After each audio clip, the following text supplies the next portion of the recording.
You're listening to the Southampton Delivery Podcast, a podcast dedicated to the Southampton Football Club and all of the SFC fans.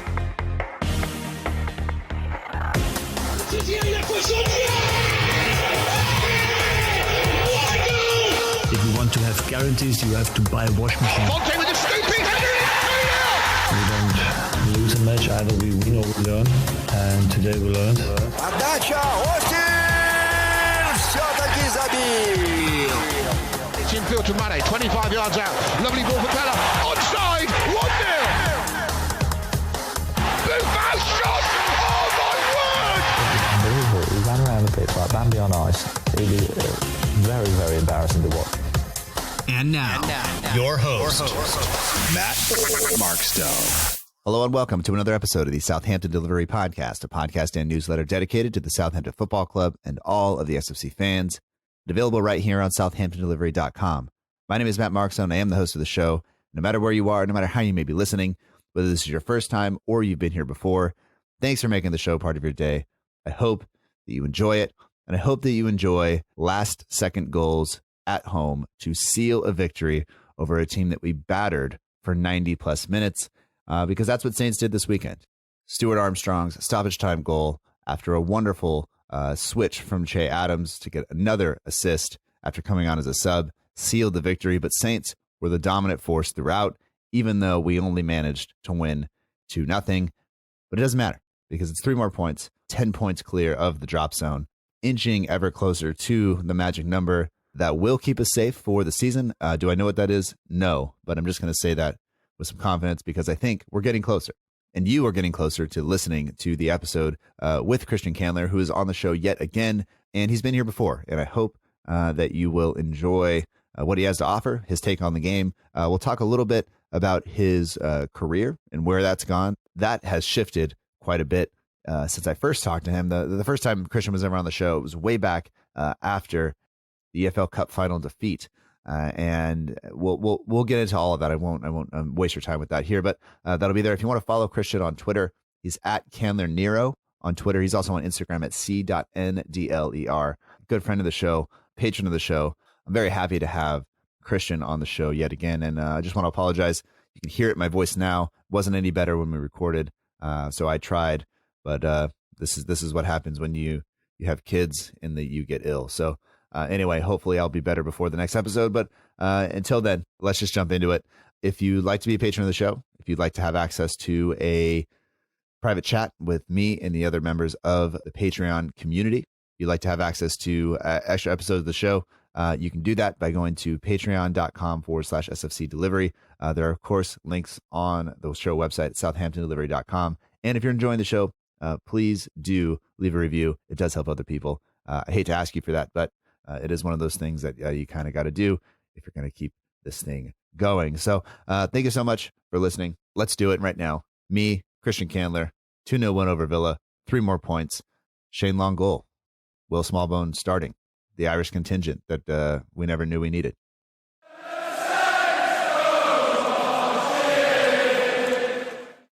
I'd like to welcome back to the Southampton Delivery Podcast, Christian Candler. You can find him on Twitter at Candler Nero and on Instagram at c.ndler. Christian, welcome back to the show, and I'm glad that we have a win to talk about. It's nice to talk to you again. Yeah, it's so nice to be back. It just feels like chatting with an old friend, really. But I'm really excited to talk to you about a win. Yeah, absolutely. And we were kind of discussing beforehand. I think the first time we ever talked, it was way back just after the League Cup final defeat to Manchester United. I think we talked like either 2 or 3 times to kind of make that episode work just because of where we were and what we were doing. But it is nice to have a win to talk about, but it's also nice to reflect back on where I guess the friendship started, which was way that many matches ago. And we don't need to bring up all the details from that match because, of course, I think every Saints fan will remember. And if you don't, look it up on YouTube because I won't talk about it anymore. So sad. Yeah. I'm still not over that offside call. Yeah. I don't think you have to get over it. I think it's fine.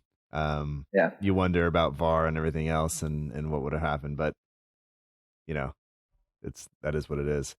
But as we said, we do have a win to talk about today, and it's very nice to be able to put some distance between us and them, especially I think after their manager said that he was hoping to drag us into a relegation fight with them, like bring them a little bit closer and give them somebody to aim at, which I think the distance between the two teams is very clear. Even though I thought recently that Villa had been playing actually kind of decent football, but yesterday didn't look like it. Yeah, we played them off the park in both fixtures, at their place at Villa Park, and then at St. Mary's we just tore them apart both times. Yeah, and so it was really nice to kind of stick it to them again, and not be dragged into that relegation fight. And I think we can. Anytime we hit a good run of form, I feel like fans say this, but I do really feel like we can kick on, especially with our next few fixtures as well. Yeah, I'm hoping so. Before we get to that, let's talk a little bit about you, because it's been a while since you've been on the show, even though you've been on a couple of times. But things have changed from, we were talking young, going to be a journalist, having gone. I mean, at one point you were in the U.S. men's national team camp, talking to players and interviewing people and meeting kind of all of these journalists that if you follow the U.S. men's national team, that and then even Man City's U.S. kind of correspondent for social media, Ariel Castillo. I mean, you were there with her as well, and now you're not. Now you're doing something completely different. No, I am not. I look back at that time in my life, and I really loved it. Doing all those, I got to do some really cool stuff, especially with the U.S. men's national team. I got to be a part of the MLS bid and stadium setup and everything with Nashville Soccer Club. And that was just a really great time. But there did come a point at that internship with Nashville Soccer Club, and they are great people, great organization. But there was a point in that internship where I was like, oh my gosh, like I can't do this for a living. I can't work in soccer. And that was kind of a weird moment when that happened, and it kind of sent me down a very long and convoluted path. But now I'm doing what I really love, and I'm working in a neuroscience lab at MIT. So I guess it all works out. Yeah. Going from, helping with social media at Nashville Soccer Club, which is currently, or are they're not coming up to the MLS this season, right? It's next season? Oh, they are. They are. Yeah, and so their first game is going to be this Saturday, coming up next week. All right. Which is really exciting. A stadium should be starting to be built in a few weeks. They're going to break ground on it, which is really exciting. Yeah. And so you're originally from Alabama, right? Moved to Nashville for school, lived there, stayed there, and now you're up in Boston. And where I would guess well, first of all, before we do that, I do have to say that the Michael Bradley media machine did get you at one point. Yeah. So I will admit, so like I think I definitely have some fault there, like especially when you're in a professional position, you have to be careful about what you say online. And as we're going to talk about, a certain ex-saint even said so in the past week, that you should be careful with what you say online. But I don't think I said anything too crass or too rude about my disdain for Michael Bradley and not liking how I do not enjoy seeing him do well. But then a family member of Michael Bradley somehow saw that tweet, notified my boss at Nashville Soccer Club. And that was not a good circumstance. I definitely got in a lot of trouble for that. They were understanding, of course. I think they saw my side of it too, but yeah, it just comes to show you really should be careful about what you say online. But so many stories, so many fun moments from all of those, from my time working with the team. And, when I really got ingrained with Nashville Soccer Club, it was so cool to be a part of the MLS bid, even going through city council and seeing the stadium approved and meeting with Don Garber, who's the CEO and I guess president of Major League Soccer, about everything, and getting all the behind the scenes stuff was amazing and eye-opening. But at the same time, like you have to have you have to be able to think like a businessman and think in a professional way when you work for one of those teams or even work as a journalist or a reporter. And I really found out that I just wanted to be a fan rather than working in that way. And there'd even be times where I would be working with the marketing team at Nashville, and I'd come with an idea. I'd be like, oh, this is super cool. We could try to engage with the community in this way or this way or this way. And I was thinking about like, oh, this would be really cool if I was a fan and this happened to me. But then my boss would always have to come back and say like, no, we can't, just as a business, that doesn't make business sense to do that. And I was never able to like wrap my head around that you have to think about things financially as well. And in the long term, how is this going to look? And painting that big picture that way.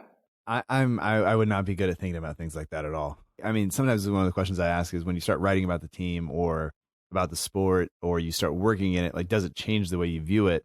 And sometimes does it take the fun away from it? And I think for some people it kind of does. And it kind of removes the element where it is an escape and all of a sudden it becomes more work, you know? Yeah. It's interesting. I really did. I wanted to be Carl Enka is what I wanted to be.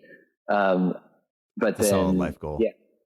But I guess I can call myself too much of a romantic about the sport, and getting all the behind the scenes look at everything. Really, it did take that away. And some people, do love that, like Carl Enka and Ariel Castillo and all those great reporters and really great journalists. And I just, that wasn't for me. But,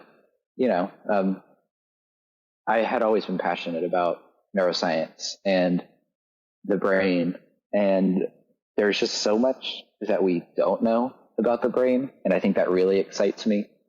And so that's how I kind of found my way over to neuroscience. And I was able to do research at my undergrad. And then that led me to go to a conference where I got to meet some really amazing people at Boston University. His name is Steve Ramirez, and he opened his lab to me for a couple of weeks last summer. And once I spent some time there, I was like, okay, these are my people. This is what I want to pursue, and this is what I want to do. And so, but him and that lab were really helpful to me when I was applying to labs, and it led me to this position now at the Bear Lab at MIT, where we're doing research on monocular deprivation disorders, so stuff like lazy eye, and trying to figure out how this happens in children, but also how we could potentially find new therapeutic techniques for these children, which is really exciting. And so a lot of my projects focus on one thing that we've figured out about how the wiring in the brain works with the visual system is that when you inactivate one eye using a toxin called TTX, the eye will wash that out. But when the eye washes it out, the eye will come back stronger. And so a lot of my projects focus on, okay, how does this toxin work? What's really going on in the eye and with the brain to make these signals stronger?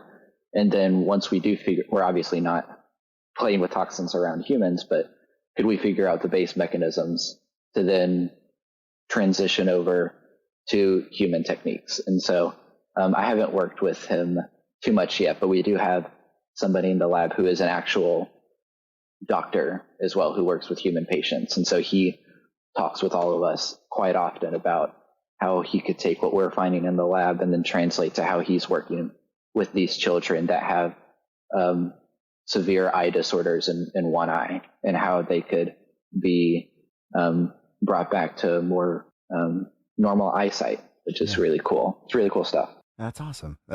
And I guess it just puts it in perspective a little bit more. And now hopefully, you are able to kind of sit and enjoy the team when we play well, and see it for what it is when we don't, and then but also realize you're focusing on something that's, much, much bigger than football, which I think Yeah. is awesome. So I yeah, do I'm glad think, it's all kind of worked out, and that you're kind of enjoying yourself. And I mean, I do want to ask you, you've moved kind of from the U.S. South, which oh yeah, I don't think of being as a huge kind of soccer hub, or football yeah, hub. And then, well, American football, college football is a big thing.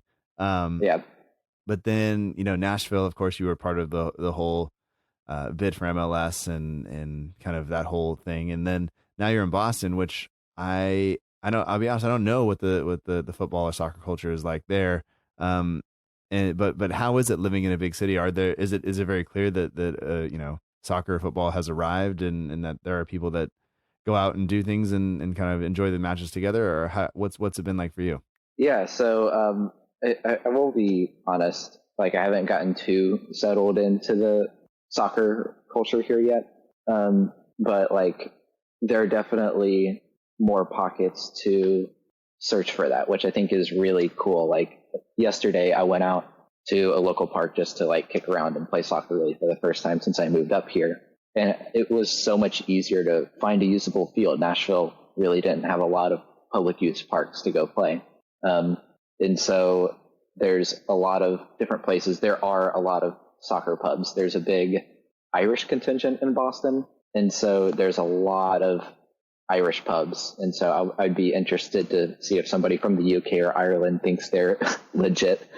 But, I do know, like, I've walked past the Manchester United and Tottenham bars a few times. I still need to try to get plugged in with like Saints fans and Southampton fans. I do know I've talked on Twitter with a couple people from New England that are also Southampton fans. And I'm sure there's a place they all meet up somewhere around the city, and that'd be cool to go to soon. Well, there are more and more fans that we're finding out here on the West Coast as well, in some of the bigger cities. But it's still, the thing for us is it's 7 a.m. kickoffs are difficult to find a place to watch. I bet it's the match. So you have to wait till you get yeah. a later match, which for me is kind of more disruptive for my day and stuff like that, because usually I get everything out of the way before anybody's awake, and it's nice. Yeah. But you're 3 hours ahead of me, so 10 a.m. is the normal kickoff time, and I guess at that point it's acceptable to have a beer. Yeah, I guess it's so much. I guess it is so much harder for you on the West Coast than it is for me on the East Coast now, where I do get to sleep in a little bit more. I guess I still like to have my coffee and just relax and watch the games in the mornings. But yeah, 10 a.m. is a more reasonable time, especially on like a Sunday, where you could do almost like a Sunday brunch and gonna pull out my white girl moments and get some mimosas and French toast. Watch the game. Well, I guess it could be worse. I could be a Hawaiian fan, and then it'd be 4 a.m. kickoff be the normal time. Oh man, that'd be. I'm guessing it just doesn't happen because that's just terrible. But yeah, I mean, I guess if you were going to wake up at 7 a.m. or 4 a.m. or whatever time yesterday, the 10 a.m., I guess yesterday's match would not have been as bad. But when I did wake up and see the lineup, I did have a couple of questions, and I'm interested to get your thoughts. I mean, obviously, the way they've listed it here and the way it showed up on the pitch, McCarthy in goal, Ward-Prowse at right back, Stevens, Bednarak, Bertrand make the back four, Hoiberg and Smallbone in the middle of the park, then Armstrong, Janepo, Ings, and Long. I don't think there's any kind of question over who was going to start further forward, but the inclusion of Will Smallbone, I think, for his Premier League debut, I thought was quite bold of Ralph, but also I think he held himself well. But what was your kind of thoughts on the lineup as you saw it, and were you at all surprised by what happened? I know some people online were quite upset that I was shocked that we didn't have that we were using Ward-Prowse at right back, but we had Valerie on the bench. Yeah, and so I saw all the pictures. We were all so excited that Valerie was back in the squad, and so I definitely expected him to be at right back going into the lineup. And so I saw the lineup. I was surprised, a little disappointed that Ward-Prowse was playing right back. I was excited and nervous at the same time for Smallbone's debut. I think I even said, like, Ralph could look like an absolute genius for starting Smallbone today, or it could backfire.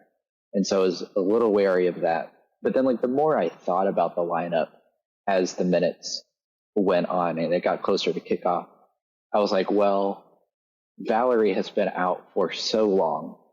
he's been out of the match day squad, that he might not be match fit. He might not be ready to play a full 90 minutes or start, or James Ward-Prowse could be just the more match fit player in the circumstance. So then it made a little bit more sense why Ward-Prowse was playing right back. And then I expected Valerie to come on sometime in the second half, but then that also didn't happen. So my thoughts were, my prediction there was a little off. But yeah, I do think eventually I want Valerie to come back in the starting lineup. But after I got over my initial shock, I was excited about the lineup. Yeah. Well, I also think that part of it might have been that we've seen Valerie kind of be exposed in a back four in terms of defensive awareness and ability. And yeah, to bring him back in after being out for so long and put him up against Jack Grealish, who's, basically That's stuck to that left wing, that might have been that maybe that played into Ralph's thing. And you tell James Ward-Prowse, I mean, obviously Ralph said we don't just man mark people, yeah, that's not how we work. We defend as a team. But you also realize, like, if Grealish is running down that left hand side, that Prowse is I think he's grown up a little bit over the past season or so. And there's a question on that for you later we'll get to. But I think his ability to play just lock down defensively has grown. And I think he did well yesterday. I think Grealish was overall very quiet. I did keep him in my fantasy team because I expected him to do something, and I was punished for that. But I'll take that all day long, given that Saints got the win. Yeah, I've got the match day program that George Revick sent me from the Cardiff game last season, and it's got Prowse on the front, and it says "No more Mr. Nice Guy." Yeah, and it was at the beginning of his big run of form last season where he really stepped up and kicked on. And I feel like, yeah, I guess what you say makes a whole lot of sense.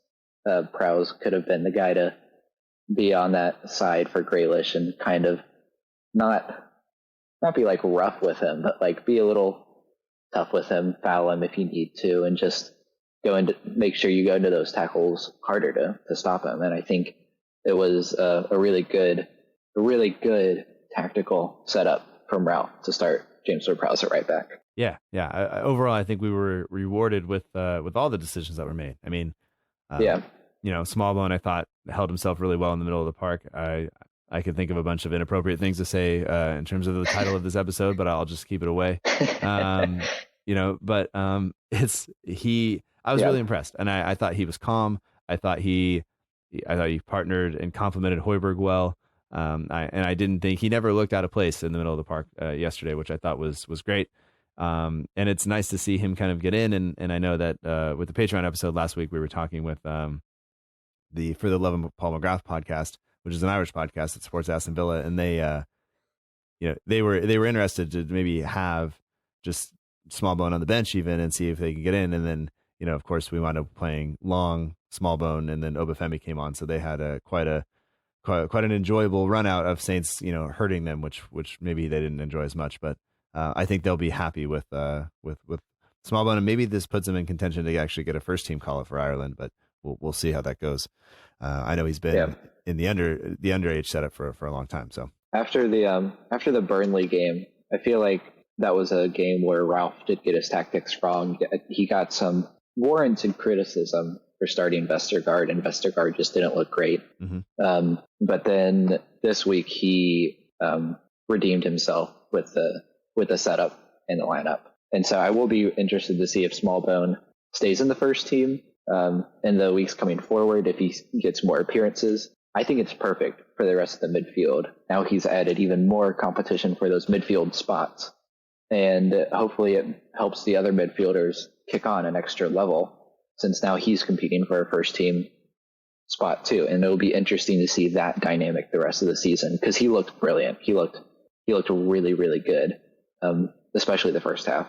Yeah, and it'll be interesting because that middle of the park is it's not crowded because there's really only three guys that have been in there until Smallbone comes in this time. But it'll be interesting to see who drops off the bench, because if you look at it, there's an extra center back, there's an extra midfielder in Romeo, there's two forwards who both come on most games, either Obafemi or Adams, and some form of that, because neither Ings nor Long tend to play the entire 90 minutes most weeks.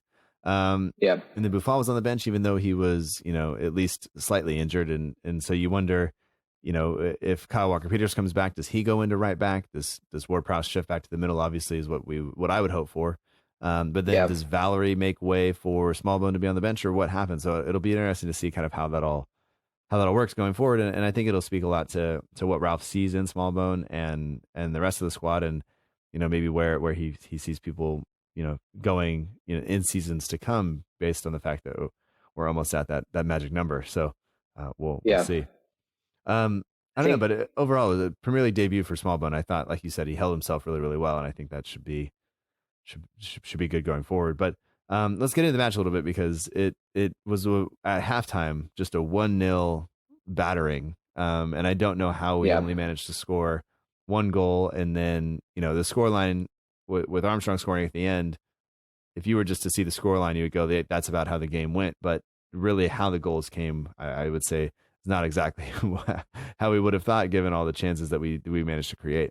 Oh, I know, especially like we got 1-0 up pretty early on in the game, and I feel like everybody thought, like, okay, hopefully the floodgates just open and we're able to ride this game pretty comfortably. But then we could just not find that finishing touch, and I got this sense of worry kind of creeping in as the half went on, where I was like, oh no, we're gonna have another week where we talk about how good Southampton look, but we can't take our chances, and that's going to end up punishing us. Like, it felt like the same script that's been going on the past few weeks. Especially, I'm trying to think of some of the chances, but the one I can really think of is that there are a couple of times I feel like Genepo just blasted it over the bar, where if he had put it on target, it seemed like a certain goal. But we looked really, really good. We really took it to Villa, especially in the first 30 minutes before a couple of those injuries happened and kind of broke up the play. But yeah, I don't think there's much more to really say, and just that we looked really good. It was one of our best performances in the first half of the season. Yeah, I think I just want to point out, we had 5 attempts in the opening 10 or 12 minutes to Villa's 0. We were only up 1-0, and that came from, the Djenepo did well to get to that ball and make the cross, right? Like, that was a fantastic ball with the outside of the foot. Not something that I would even attempt messing around, and let alone in a Premier League game. And Long, I think, stomachs it in. I don't really know exactly how he got it over the line, maybe a thigh. A groin. Yeah. Groin goal. He Shane Longed it in. So we'll just call it good.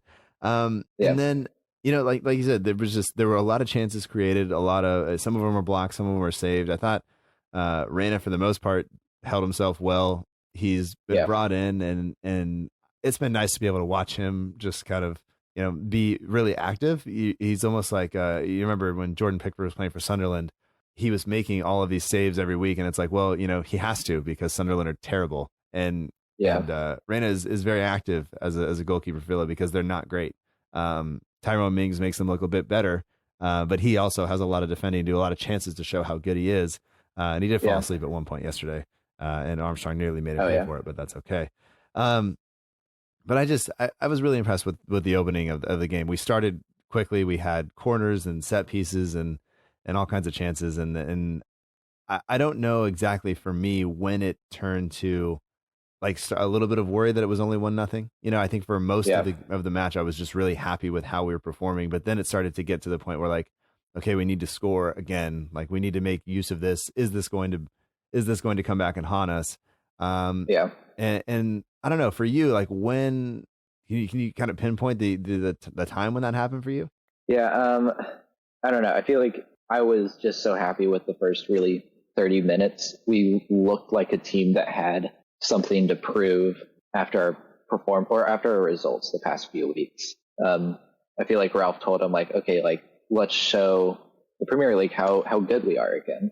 And I feel there were a couple of injuries. I think it was El Ghazi who got hurt around 35 minutes, and then right after that, Djenepo got his head cut, and that kind of broke the momentum that Southampton had.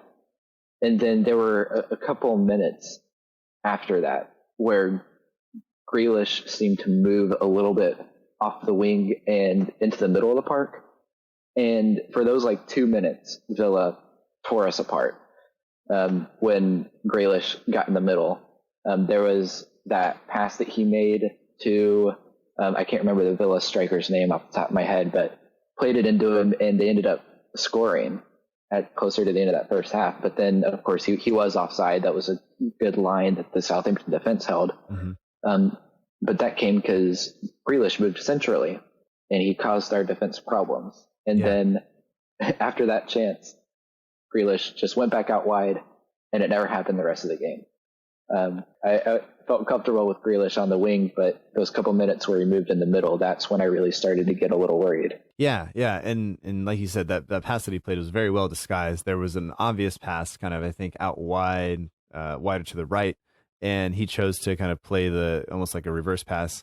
And like you said, we did hold a good line, but he did cause us problems there, and you wonder why he doesn't play there kind of more often for them. And maybe it's just because you don't want him to try to win the long ball, the header, the clearance. You want the center forward to hold it up and then allow Grealish to run and cut in maybe, but it wasn't working. Like he was kept very quiet yesterday. I thought Ward-Prowse did a good job, as we've kind of mentioned already. I thought Armstrong came back and helped out just fine. And honestly, there were only maybe once towards the end of the match where he the ball just fell to him, and it's just like, oh no, don't do this, because it was still only 1-0 at that point. I think that's the corner. Yeah. They wound up winning a corner, and that's, Reina came up, and then we wound up scoring from it. So I guess it all kind of worked out. I might be getting ahead of myself, but I was baffled because we went into halftime, and I was thinking to myself, like, okay, Villa's going to make their adjustments, and they're going to move Grealish to almost like a number 8 spot, mm-hmm. where he can cause those problems here in the middle of the field. And I was just baffled that they didn't do that. And when they came out for the second half, and he was back there on the wing. Yeah, I don't know what they were doing. They did not show up yesterday, and we've had instances as Saints fans where we've watched our team come out and be poor in the first half, and you think, okay, surely somebody will say something at halftime, and then the halftime happens and nothing changes. And we've also had it where we played brilliantly in the first half, maybe only been 1-0 up, or maybe even 1-0 down, or tied, and then the opposite happens in the second half where we're just nothing. It all seems to go away. So it's hard to predict how things are going to go, but it didn't happen for Villa yesterday, and they really needed that game. Especially they probably need some momentum going into next week when they're going to go to League Cup final. But maybe they're looking at that, but I don't think any of those players would have really said like, hey, I want to be on the pitch for that, and you gotta view it a couple of different ways. And I don't know. We'll get to Matt Targett in a second, because I like him still. Although I wasn't real happy with some of the challenges he put in on some of our players yesterday. But I feel like he had, especially with some of those challenges, that he almost had something to prove to those guys. Like if I was in that position, I'd be a little bit more, not on edge, but like, okay, I'm going to show that I'm here and that I'm mm-hmm. playing today. But yeah, I guess just finishing up thoughts on the first half. I'm still waiting for the day where we do make all of those chances, or we take all those chances, and we do go up by like 2 goals. And that's what separates the great teams from the good teams. And I do think with Ralph in charge, we have the potential to be a pretty great team. But I'll be really happy when that day comes where we do take all those chances like we saw in the first half today. Yeah, I think absolutely. It'll make a big difference for us as we go forward, because there are going to be some teams that are just going to be better than Villa, and we have to be more clinical going forward. But I say that, but then the teams that create a lot of chances, like Liverpool, Man City, those guys, those players, they miss a lot of chances, but it's the fact that they keep creating them, and they don't hang their heads when they miss them, and they just keep pouring out, and eventually you will break teams. And we saw that it was 2-0. It wasn't comfortable, but it's 2-0, and we move on. And hopefully we do the same to West Ham. I really hope we do the same to West Ham, because I don't like West Ham. If you think back to the Liverpool game, that's really what kind of that's what kind of like split the game initially. We had the chances. we didn't take them. And then Liverpool get their chances and they take them, and then they just run with it. And so, yeah, maybe it'll happen. Maybe it's something that'll have to happen in the summer. But the potential in this team is astronomical. And I think especially with players like Djenepo, and I hate to make this comparison because it's the really easy comparison, but he does remind me a lot of Sadio Mane when Mane showed up at Southampton. I had this conversation with a friend back home recently who's a Manchester United fan, and we have arguments all the time because I'd be like, oh, Sadio Mane, he's a great player. And he'd always tell me like, oh, Sadio, like he's so inconsistent, like, which was true at the time. And then of course, Mane's been able to really harness his talent and become so ruthless. And Djenepo and Ralph have to find a way to like harness that. And if we do, we'll really have a special talent on our hand again like that. Yeah. Yeah. And he's so young that he's got plenty of time to do that. And I thought that, he came back from the eye cut and was still, doing everything. He did really well today or yesterday. He did really well. Yeah. Yeah. He was once again exciting to watch. And he had fallen off a little bit from, he came in with all this excitement. He scores that wonderful goal. And then he kind of went missing and he was injured and he's been dealing with that stuff, but he's back. And I just thought that the performance he put in yesterday, that's what we're all hoping he can continue to do. And maybe it's a lot to expect of a guy who's that young, but really hoping he just kind of keeps that going. And I think just like looking at the second half a little bit, we only had 11 points at home this season. There's only one team in the top 4 divisions of English football that had any fewer points than that at home. So we were at 1-0. I think it's totally justified of us to be a little bit worried about actually holding on to it and getting a win. Never mind a clean sheet. And I would say that from the second half, I think Villa for some reason decided they were going to foul us, I think quite a bit. And I don't really understand the tactic given that they need the ball to be in play in order for them to get back into it. Right. They wind up committing just a ton of fouls, and we take our sweet time kind of getting things going again. They committed 11 fouls in the second half. And I mean, that's, oh, wow. To our 5. And you just look at it going like, why are you doing this when you need the ball in play? You need to be able to do this. And by breaking up play, it just gave us every opportunity to be super slow getting the game started, which I was a little bit worried about because I almost felt like we were taking our foot off the gas when they were there. So maybe Villa's in a tough spot because if we play this open game, we're going to beat them because we just have players, I think, that are better than theirs. And the kind of mentality of Southampton right now is to attack and press and force mistakes. And we were doing that. But at the same time, they needed the ball in play. And Bertrand is we've all seen him, point to his watch at Bournemouth a couple seasons ago. Like that he knows what he's doing. And so when he gets fouled or somebody gets fouled, he's going to pick the ball up. He's going to put it down. He's going to toss it forward. He's going to take a sweet time. He's going to put both arms in the air. And it's going to go 35, 40 seconds before he kicks the ball again. And we did that from the very start of the second half. And we had a ton of corners that we couldn't get anything from, a couple free kicks we couldn't get anything from. And then I think for me, it was like, oh no, like we're starting to do this again. I mean, I have written here in the notes, like 10 minutes into the second half, it felt like an hour because there were a lot of stoppages. There was nothing really happening from them. And it was like, well, like if this is how the game's going to go, this is not the same as the first half where I was extremely excited, but now I'm kind of starting to get nervous, even though Villa hadn't really done anything. Yeah, I guess if I can pretend to be Dean Smith's technical associate, from a technical standpoint, I guess fouling Saints so much, in their mind, they could look at it and be like, oh, maybe that'll help stop the momentum that Southampton can have. Because that's kind of not that they want to cause injuries, but those injuries in the first half is kind of what ended up breaking our momentum as it went in closer to halftime. So I guess they were looking for more of those tactical fouls, but of course that ended up not working really in their favor at all. But yeah, it kind of, I guess the start of the second half was a little scrappy. There weren't really many clear-cut chances on either side, and we couldn't make anything happen from those corners. I feel like Tyrone Mings got his head on the ball like literally every time we sent in a corner. Yeah. I can't remember if that's at the beginning of the first half, beginning of the second, but he was. I think he headed away everything that we put in the box.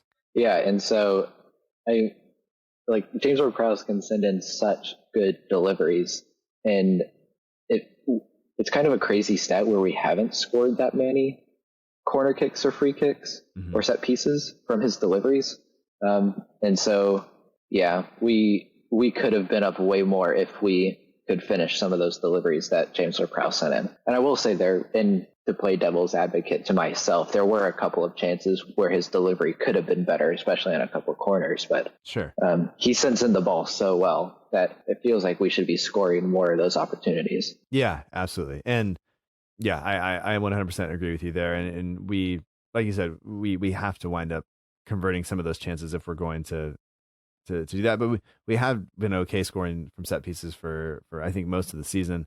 But you think we could have done better yesterday, but Tyrone Mings seemed to be, like you said, getting to everything, and us just not quite being able to turn balls in. I mean, Stevens had a chance from a Bertrand set piece where he just went high with it. That was actually a much better volley than I expected from Stevens. He's got some sneaky good technical ability. There's that run he had last week against Burnley.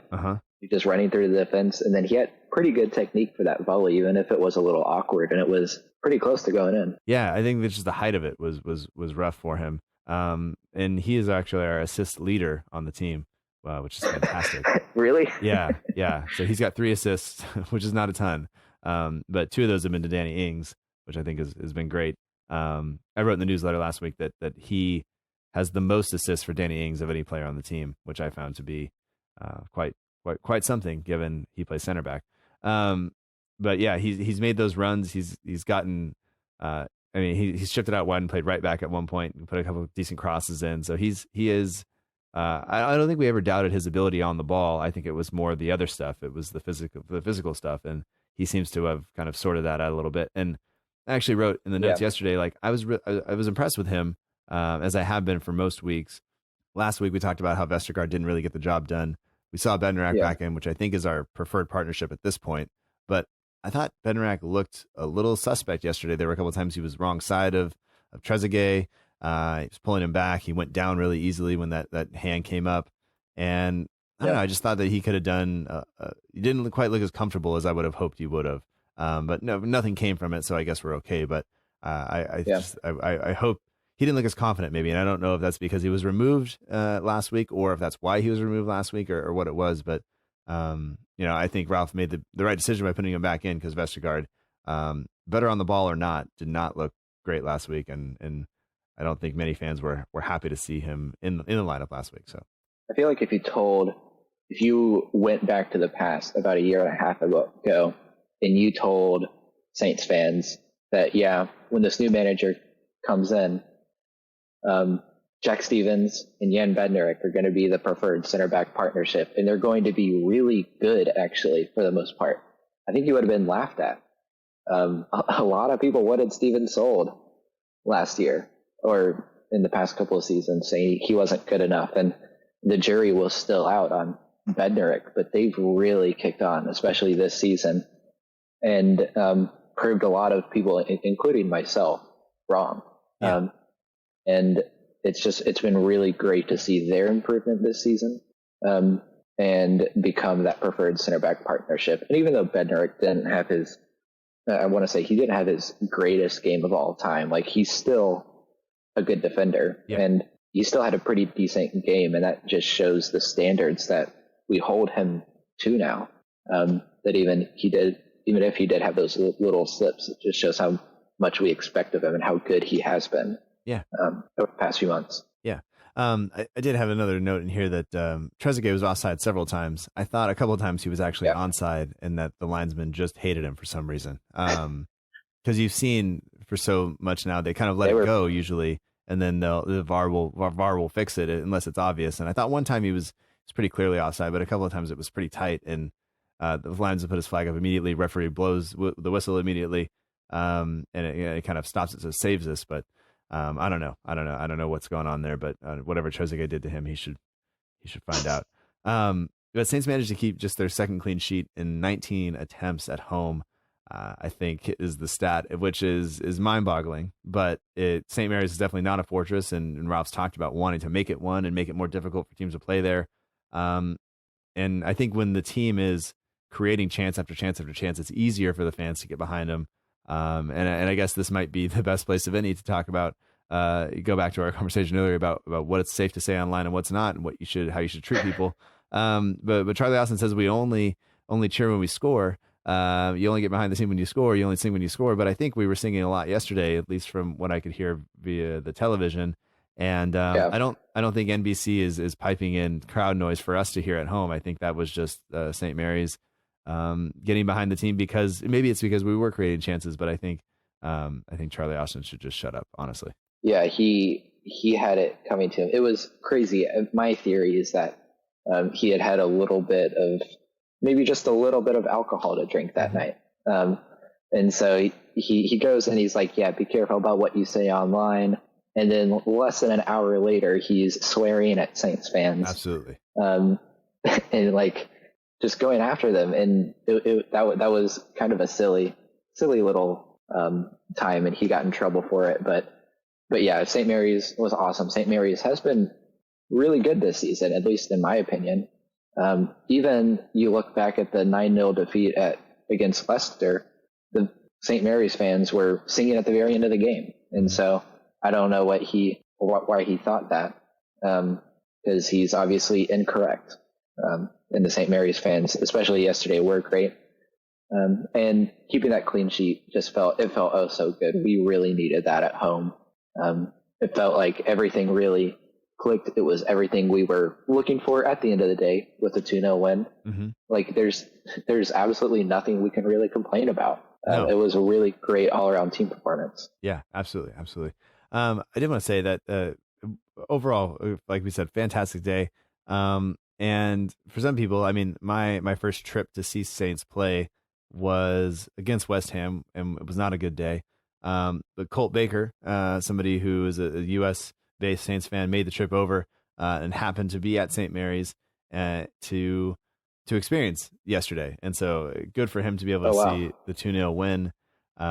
Hopefully he had a good time. It looks as he left the comment on one of the posts that we made on social media. So thanks, Colt, for getting in touch, and I hope you enjoy the rest of your trip if you're still there when you hear this. And if you are listening to this while you're on vacation, you should stop and go enjoy your vacation. There are better things to do than listen to this. Sorry. But I mean, I don't know. Like going in the last 5 minutes of the match, I didn't really feel threatened by Villa at all. But I was also still a little bit nervous. Obviously we pulled it out, and I think we have to talk about, Armstrong, getting the goal, but more importantly, I think Adams with the assist, it would be really easy at that point just to kick it up the line or bounce it off the guy out of bounds, or just, try to dribble it yourself and lose possession. But it was a great ball because it just held up perfectly, and still a lot for Armstrong to do. He passed it in the net. The ball was kind of curving. I was really worried it was just going to curve and just hit the post and go out of bounds or something. I was going to be really, really upset, but glad for Armstrong to get the goal. But anyway, for you, well done from Adams, right? And then no goal for him, even though he did have a pretty good chance, but great pass. Yeah, we're all looking for Che to get that first goal, because I think all the Saints fans can see how well he's doing for the team when he comes in. He's had a couple of really good passes or set up for goals, or just been involved in a lot of really positive play when he's come in. He's just been so unlucky to not score yet. But that pass was awesome. It was great awareness. It was the perfect weight on the ball to have it stop and not go out of bounds when he angled it like that.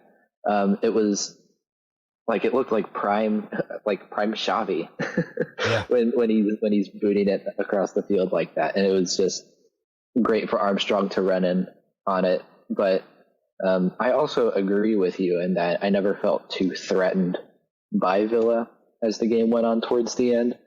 And especially as it got closer to stoppage time, I kind of had this, I was already kind of resigned to the fact that, like, okay, great, like we're going to hold out for a clean sheet, and that's going to feel really nice. And then that goal was just cherry on top, and it was so much fun to see Armstrong celebrating with the fans after that goal. Yeah, it was a good feeling, because at that point it's over. Like the stoppage time's over. I didn't realize he got a yellow card for what he did. I don't remember that, but I don't care either. So good for him. Overall, though, I think some of the positives we can take away. We got a clean sheet at home. That's fantastic. It's got to do wonders for the fans and for the defense and everything else. Ings, it was his 100th Premier League appearance overall, so nice to see him out there. He didn't score, but still played well. I think he actually had a block and a clearance from Grealish down from a set piece at one point, which I thought, him back doing defending inside the area instead of getting out of the way of an incoming corner is good. Maybe Grealish didn't watch the game last week. He should have just shot it at the near post, but well. Smallbone well in his debut, I think, and then Remey with the 150th, I think, Premier League appearance for Saints.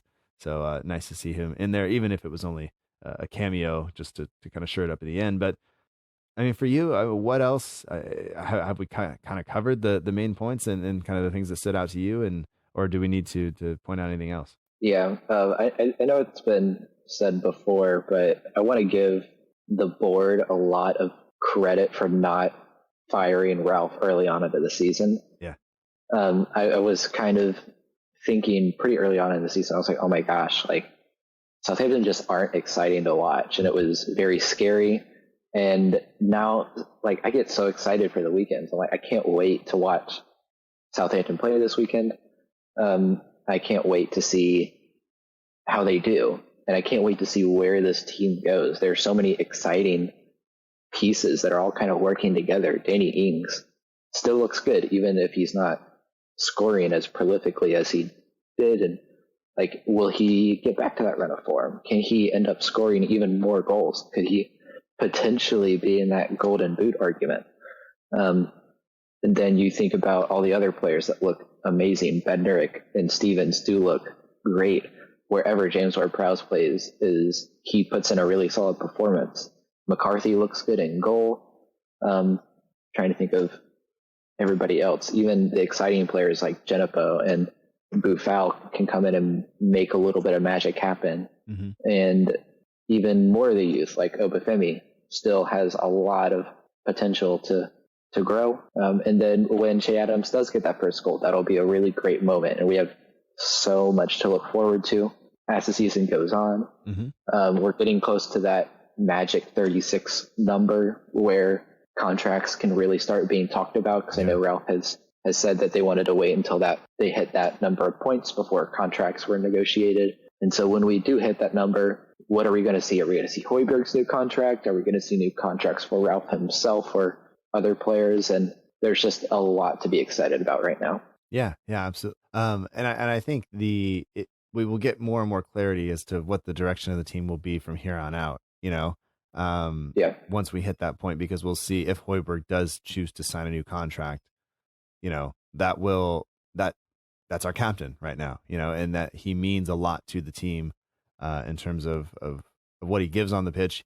Even though I think sometimes he's not the most exciting player, but he's if you look at his heat map, he is all over the pitch. He's getting touches. He's making tackles. He's doing all of these things that you want your captain to do.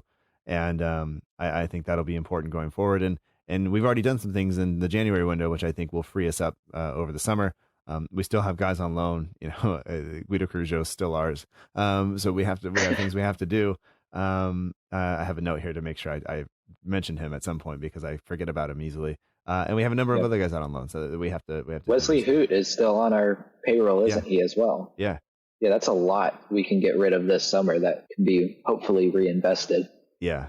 It'll be if teams want them.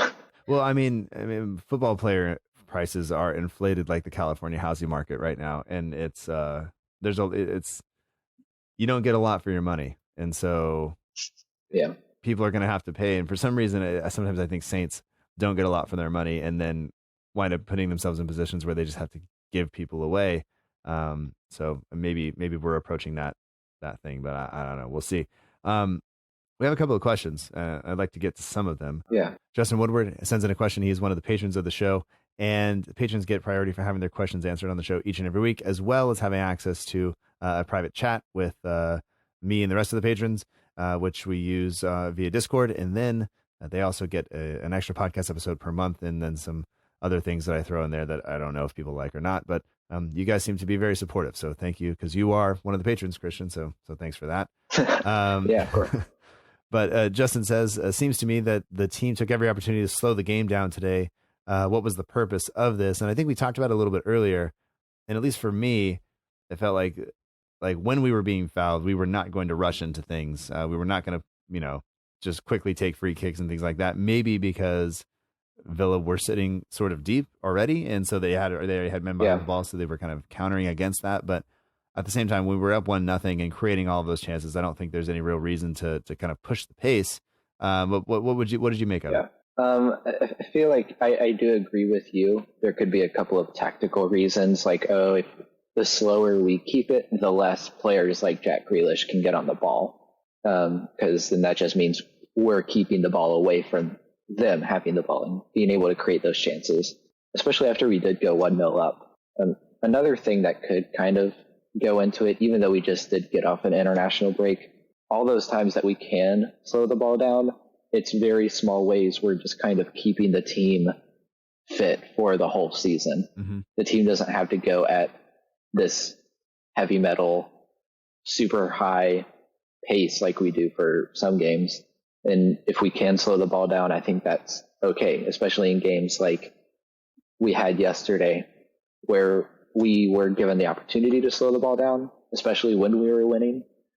And so as a player or as a coach, when you're setting the team up, if the other team's giving you the opportunity to slow the ball down when you have the lead, I think you can look at it and be like, okay, great. Like, we're just going to go at our own pace then. Mm-hmm. Yeah, absolutely. Absolutely. Another question here. This one's for you, I think, from Lucy Hynett. And Lucy doesn't ask very many questions. Lucy has probably been on the show more times than she's asked questions.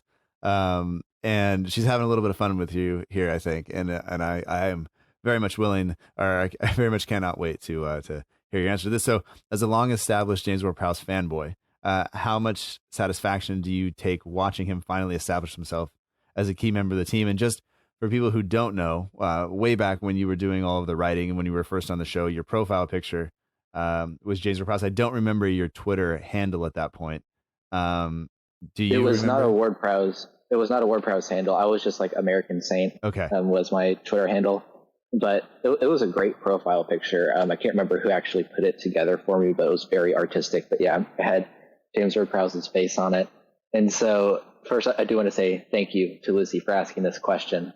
Thank you. But there were a couple of really bad years there where he wasn't performing up to standard or the potential that we thought he was going to live up to. And I was like, oh no, I put all my faith and all my resources into this player who's not going to fulfill his potential. But then it's been so much fun to see his maturity and growth ever since Ralph came in. Mm-hmm. And I had even said this online a few times where I even recognized that James Ward-Prowse lacked a little bit of that intensity when he was on the ball, and he did seem scared. And I feel like we all saw that a few years ago. And then Ralph came in and had that famous conversation, one-on-one sit down with James Ward-Prowse, where it's like, okay, you've got to get tougher. And then he did, and it's helped his game tremendously. And just watching him grow into this really solid player, and he's played. Has he still played literally every minute of the season? Well, he would have had that injury not happened. That's right. Yeah. But I mean, he didn't miss a match though. He had to exit that game because his bone was showing. Then he was back. We had the winter break, which he was able to basically rest and recover from, and has been back and playing. And I think we saw him last year kind of push further forward, which didn't really suit him. And we, like you said, we didn't always think he was strong enough to play in the middle of the park.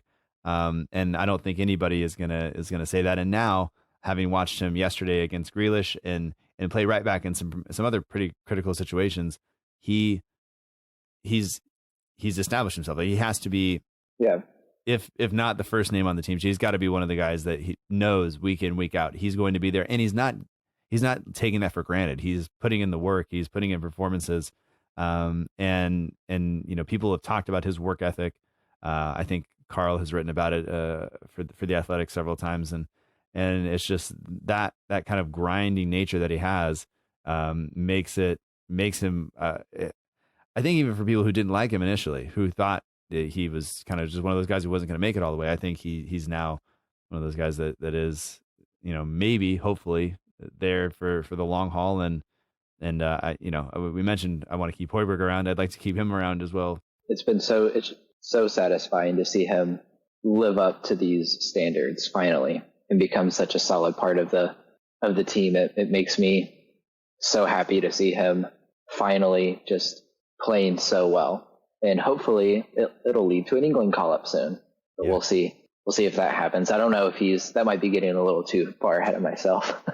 Well, I just think that, there might be players that are just established that are going to get in, even though that's not the way it's supposed to work. And, it was stated that wouldn't be how it is, but he's having the season that he's having, and he's not kind of even being mentioned. And, Danny Ings as well. If Danny Ings doesn't get in, I think if he doesn't get into the England setup, at least for a qualifier or for a friendly or something, if he doesn't get a look in, then there's something wrong. Maybe, nuts. I don't know what it is. So we'll have to wait and see kind of how that is, and it'll give us something to be angry about, which I think Southampton fans and football fans in general just enjoy. So I don't know. I think that's how it goes. So we do have one more question here from Al Capone 156. There's actually two, so we can take our pick of the two. I mean, Pepe Reina made 7 saves yesterday. We had 28 shots, so that means a lot of them are just kind of not hitting the target or were blocked, but I think a lot of them just didn't hit the target. Yeah. Is it bad finishing from us, or was it good goalkeeping from him? And what was your I would say that we mentioned Djenepo leaning back and sending the ball into the stands a couple of times. I would say that's bad finishing.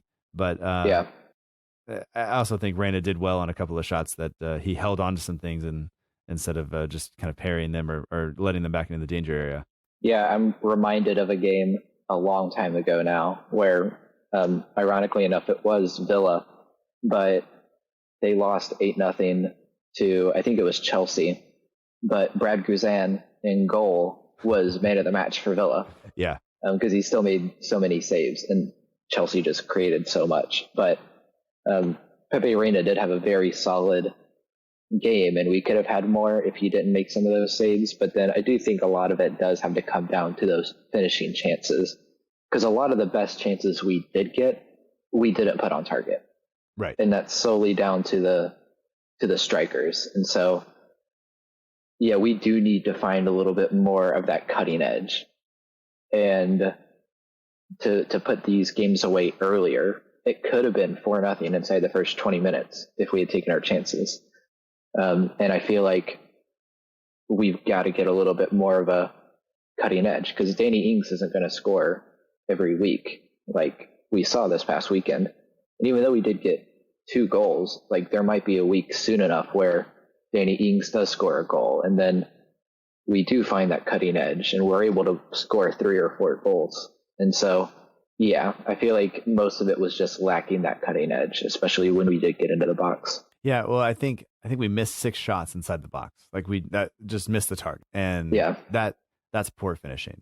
I'm really wondering. Go ahead. I said I'm really wondering what about it keeps us from finishing those chances. Is it just purely a mental thing when we get into the box for these players, or like it's got to be, right? And so I know when Ralph came in, he had to completely change the mentality of the team because it was so negative and so bereft of confidence at that point. And so maybe it's just those final tweaks to the mentality that Ralph's got to make to the squad to have that cutting edge. Yeah, absolutely. And hopefully, moving forward, we can rectify that. And, luckily we weren't punished for it, but at the same time, we did have an XG of over 3. So we just about got there, 1 goal short, but I think we'll take it. Yeah. We'll take it all day, every day. Yeah, absolutely. Saints now 12th in the table, I believe, on 34 points. So we're getting ever closer to that number. where we can start doing some things. We're tied with Arsenal. Yeah, they're best losing Arsenal right now. fan, Josh. You can enjoy that. And I'm looking forward to next week because West Ham, I would like to put them further into the relegation zone, if at all possible. Yeah, they've got some talent. They do. West Ham do have some talent, but I do think we can put them away, especially with the form that they're on. They're so lost on confidence. And I'll whisper this quietly, David Moyes is not a good coach. And so hopefully we can put them away early if we get chances like we did early on yesterday. I hope David Moyes doesn't have family at a rival brain lab to come and cause you issues with that. But I don't think they could defend you even if they did. They were there. So anyway, well, do you have anything else to add, man? I think we've covered most of it. Thanks again to everybody who sent in questions. Makes the show a lot more fun when we have those to look at. It makes the show a lot more fun when we have a win to talk about, which we obviously did. And it feels like things are going well. So. I don't know that I think that does it for me, but if you have anything else you'd like to add, feel free to say it. Before we go, I do want to ask you've got the intro before every podcast, and there's a little clip that's in a foreign language. And I just wanted to ask, have you ever figured out what language that is or what that clip is about? Because I listen to it every week and try to figure out what language it is in my head, and I have no clue. And so I just wanted to ask on air what you think it is. So yes, I did not figure it out.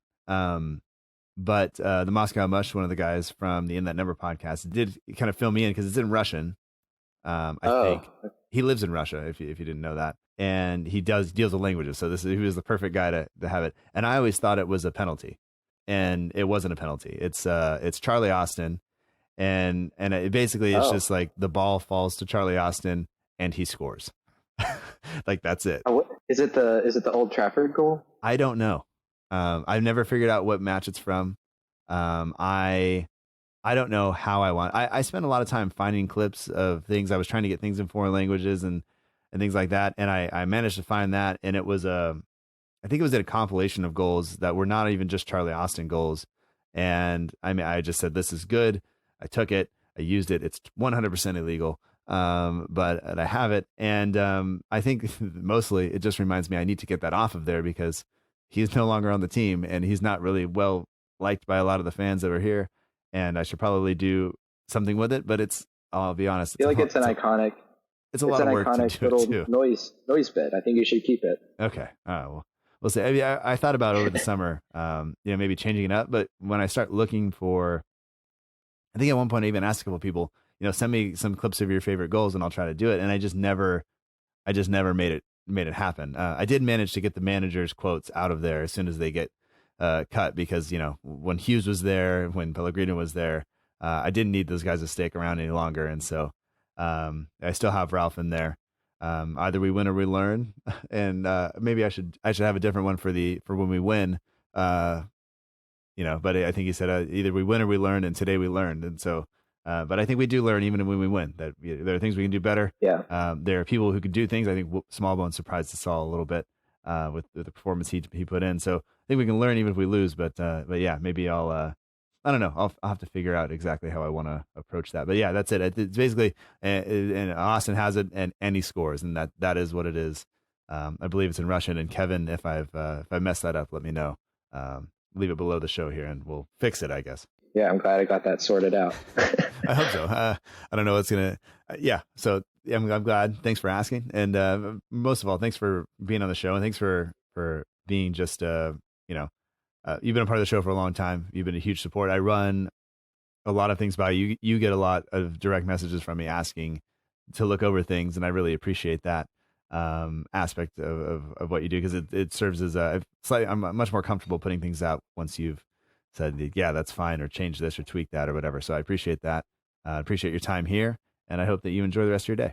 Yeah, of course. I'm always so excited, so happy to come on. And I guess I'm honored that you think of me as a good person to run those things by. I'm always happy to help out, and I hope you have a great rest of your day too. Yeah. All right. We'll talk to you soon. Yeah. Have a great day, Matt.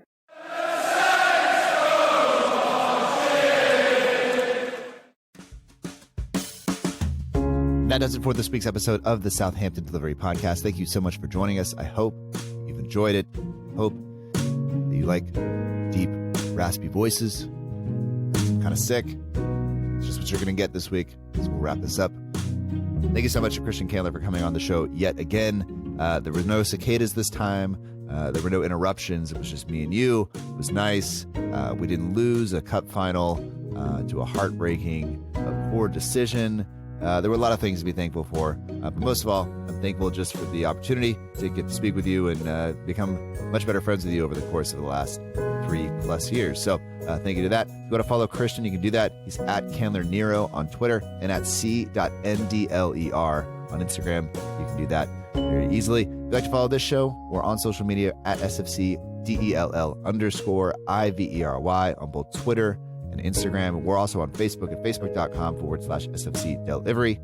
You get all that and more on the show website, southamptondelivery.com. There are links to all of those things in the show notes.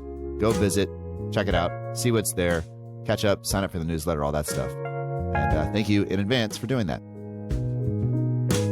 Partner for the show is the Southampton Page. You can find them on Twitter at Southampton Page and on Instagram at Southampton Page 1. If you were following them on Instagram before, they lost their account. So you got to refollow them. Southampton Page 1, links in the show notes. Go do that.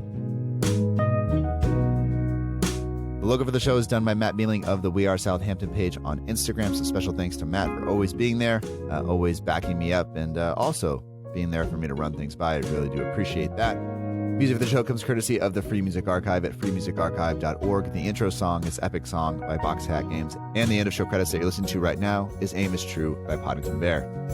We will, of course, be back next week after West Ham. Hopefully we have another win to talk about, but very much looking forward to that episode. If you'd like more of the show, you can become a patron. By doing that, you'll have access to a private chat where we talk about Saints and a bunch of other things with all of the other patrons of the show. And you'll be eligible to listen to extra episodes of the show that are available only to the $5 a month patrons. If you're enjoying the show and don't want to become a patron, that is totally fine. I just appreciate you listening. But please do leave a review for the show on iTunes or wherever you listen. It helps spread the show to new people. So that's enough for this week. Have a great week. We'll talk to you next time. And until then, remember that together, we march on.